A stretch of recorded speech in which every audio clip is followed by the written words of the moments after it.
Why I love the Troughton Era. Hello and welcome to this week's video. Now, I should think it's fairly well known by now that I'm a big Doctor Who fan, particularly and mainly the classic series. And I think it's fair to say that there's not one single era of the original series that I don't love. Obviously I love some more than others. The Williams era and the McCoy era are particular favourites of mine. But there is no era that I don't enjoy. Now, this week I thought I'd start talking about eras in a different way. Mainly about why I love them. Now, I've done some era videos before, but they were mainly like an overview, a kind of a general factual overview, and maybe talking about some of my favourite stories within there. But I've never really talked about kind of how I started on eras and how I was introduced to them and all of the things that make me a fan of those eras. So I thought I'd maybe start doing some videos like that. And this week we're going to start with the Troughton Era. Now, the Troughton Era is an era that I've always liked, but it's grown in my estimations over the years for fairly obvious reasons, in the sense that when I became a fan in the late 80s, there wasn't really that much of the Troughton Era to enjoy. I mean, there basically wasn't one complete story from the first two seasons, and I don't think there were any even commercially available like individual episodes of any of the Troughton Era from the first two seasons. It took until the early 90s to even get a couple of the random orphan episodes, like Evil of the Daleks episode 2, on like the Daleks the early years set. But in the late 80s, mid to late 80s, the only Troughton stories that I saw were basically from season 6, because season 6 was the only one that was even mostly complete. There was the Space Pirates was missing, apart from one episode, and there were 2 episodes of the Invasion missing, but otherwise that season has always pretty much been complete. Now, the first Troughton story that I ever saw was The Mind Robber. I saw that about mid-1988. I'd been a fan for 18 months or so, but it took until 1988 for me to join my school's sci-fi club. And I made some friends there, and one of the friends that I made had a huge collection of Doctor Who stories. I don't know where he'd got them from. Some of them he'd taped off satellite. Some of them were pirates of pirates from Australian copies. I mean, he clearly had more connections than I did, but so he was basically my he was my connection. And I got him to tape me a story from each of the pre-Sylvester Doctors. And the Troughton story that I got to see, the very first Troughton story I got to see, was The Mind Robber. Now, I have to be honest, I wasn't a massive fan of The Mind Robber, and indeed it's not one of my favourite stories now. It's a little bit twee for my tastes. But I did immediately like the second Doctor, and I immediately liked Jamie and Zoe. Sexy little Zoe. I almost forgot to say that then. And while I was not a massive fan of that story, what I saw of the Doctor and his companions was enough to make me intrigued to see more. Now, I guess that the next Troughton story I would have seen would have been The Seeds of Death. I think that would have been Christmas 1988. The actual VHS release. It was the original VHS release where it was all edited together. Now, I liked The Seeds of Death at the time. I enjoyed it more than The Mind Robber. I'm not a big fan of it these days. I find it a bit dull. I prefer the Ice Warriors. But at the time, I enjoyed it well enough. And again, it started to, my appreciation for the second Doctor continued to grow. Now, I think that the first... I wish I could remember which one it was, because I saw both at about the same time, I think, either 89 or 90. The first story that I saw of the era that I really absolutely loved was either The Invasion or The War Games. Now, The War Games was on the original VHS release, the official VHS release, while The Invasion was again a fan copy that I got from that same friend. which basically had like a crude fan text telling you the information in the 2 missing episodes. Now, I loved both of those stories. I was a massive fan of the Invasion, and I loved the War Games. I mean, and this was at a point when the War Games was generally not popular in the late 80s and early 90s. It was generally regarded as being a boring story. I loved the War Games. I mean, these days the War Games is much more popular and much more respected. It won, it won the best story of the 60s in the Doctor Who magazine poll in 2014. But back then, people described it as being a boring story. I never thought that. I absolutely loved it. So the Invasion and the War Games were two absolute classics of the era. That, although I'd started to like the Doctor and his companions at that point, those were the two stories that really kind of went, hey, I like this. I like this a lot. Now, unfortunately, of course, there wasn't really much else at around that time. I think the Dominators came out again around 1990. I didn't particularly like it. I still don't like it. It's one of my least favourite stories. The Troughton, I think, took a bit longer to get a hold of. I can't quite remember when I saw that. I like it more now than I did then. I found the Troughton a bit boring back then. I actually don't mind the Troughton now. But basically that was it for the Troughton era for a really long time. It was just season 6, and that's all there was to it. Of course, it was 1992 when they found Tomb of the Cybermen, which was an extraordinary development at the time. I mean, it's difficult to kind of express now just how amazing that was. Oh my God! They found Tomb of the Cybermen. I remember my the same guy writing to me, because I was in Australia by that point, telling me about it, because apparently he didn't think we had Doctor Who magazine in Australia. Perhaps he thought we were still communicating via smoke signals over here. I don't know. But it was a very exciting moment in Doctor Who fandom. Now, I loved Tomb of the Cybermen at the time. Watching it for the first time was absolutely magical. I've never been able to recapture that magic since. I'm not really a big fan of Tomb now. It's okay. It's one of the weakest stories of season 5, though at the time, of course, it was the only story of season 5 you could actually watch in any real way.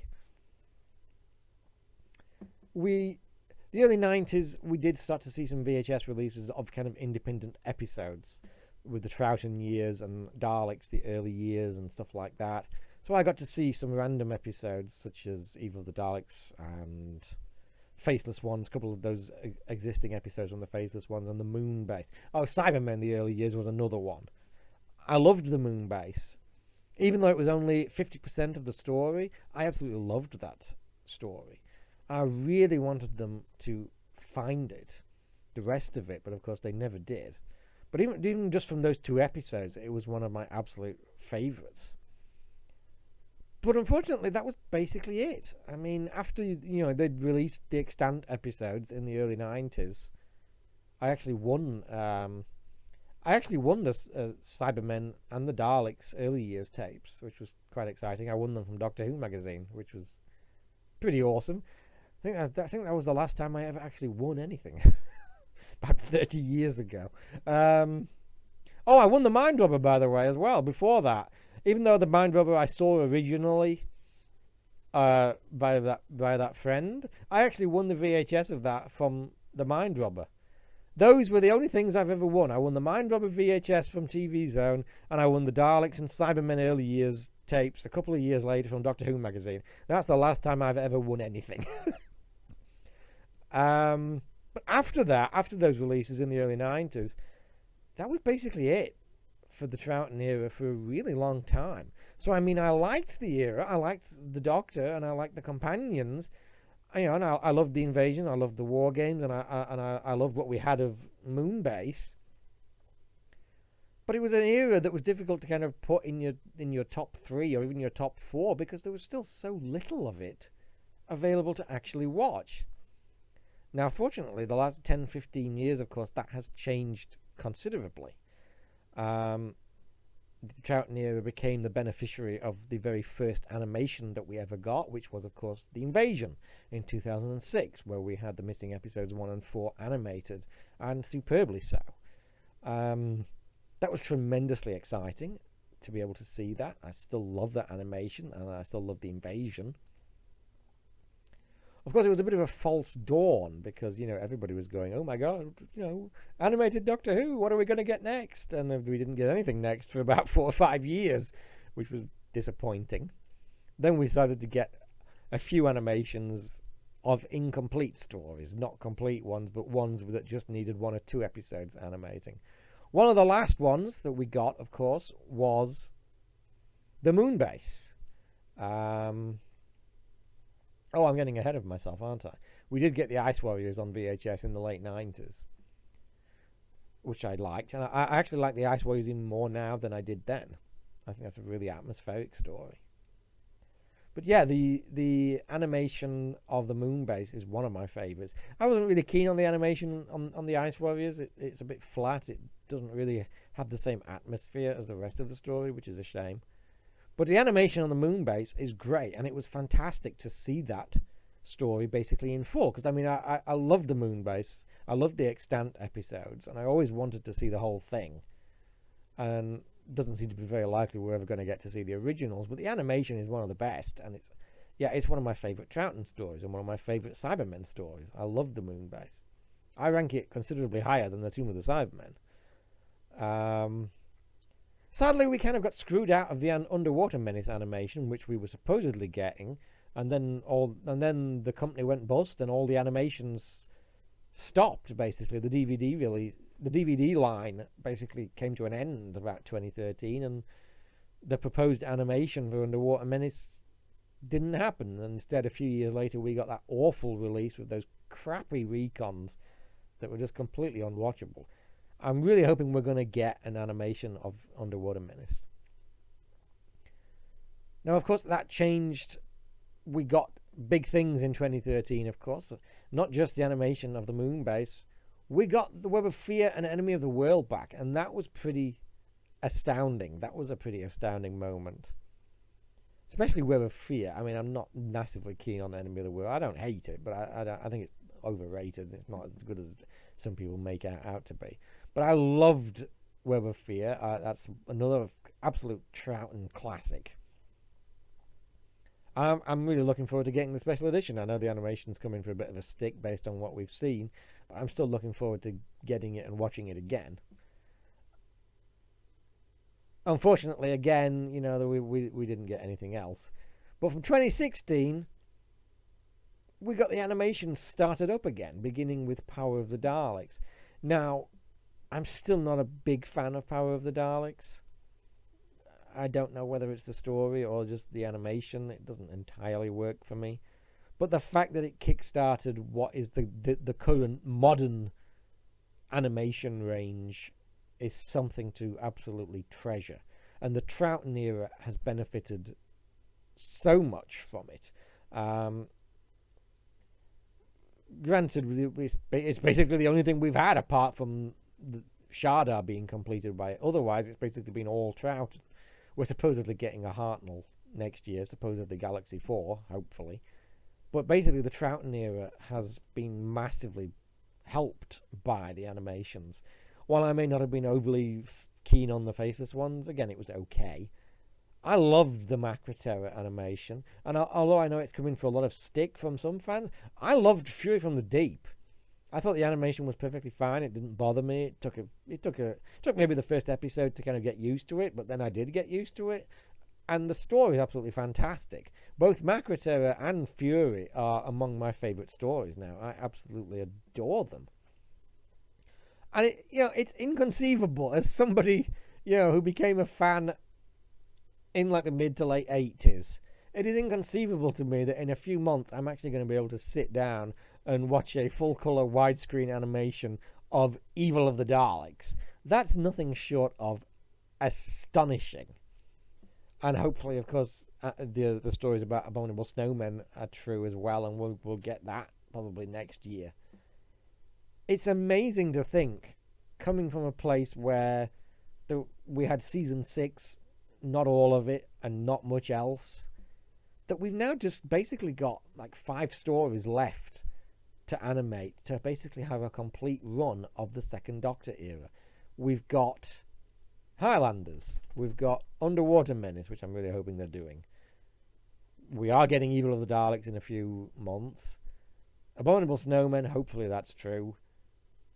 Wheel in Space, I can't see them not doing it. It's a Cyberman story, so... And the Space Pirates. That seems to be a little bit of a controversial one. People don't like the Space Pirates. I think they could do a great job on that in animation. They could make that look really fucking stunning, let's face it. You know, really reimagine the space sequences with the freedom of animation. That could be a great story. But it's inconceivable to me that after Evil of the Daleks is released in a few months, there's just 5 stories left to do, and we're going to have a complete run of the Second Doctor's era, and that's amazing. And just having those gaps slowly but surely filled in has really kind of increased the Troughton era in my eyes, you know? I've always liked the era. I've always liked his Doctor.